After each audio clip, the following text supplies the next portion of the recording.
Hey everyone, today I'm going to show you exactly how to change your base currency on interactive brokers in just a couple of minutes.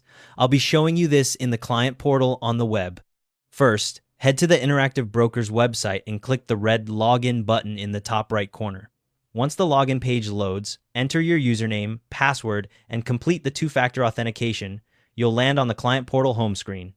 Now look up at the top right corner of the client portal. You'll see a user menu. It's a small icon that looks like a head and shoulders. Click on that icon.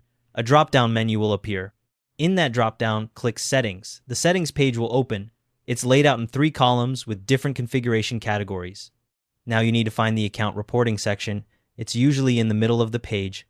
Look for the heading that says Account Reporting, and just below it you'll see a link labeled Base Currency. Click on Base Currency. A pop-up window will appear showing all the available base currencies on the platform. In that pop-up, you'll see a drop-down menu.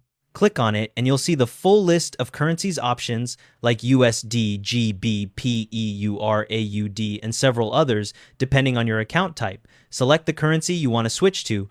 Once you've made your selection, click the Save button at the bottom of the pop-up. A verification screen will appear showing you the currency you've chosen.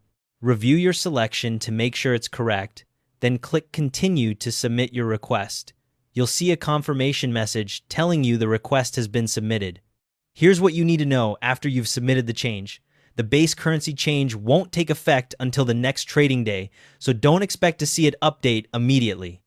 When it does go live, you'll see your new base currency displayed in the Account Reporting section of Settings. One key thing to understand, changing your base currency only affects how your account is reported and how statements are generated. It doesn't actually convert the cash you already have sitting in your account. If you have USD in your account and you switch your base currency to euros, that USD stays as USD until you manually convert it using IBKR's currency conversion tool. And that's how it's done. Thanks for watching. See you in the next one.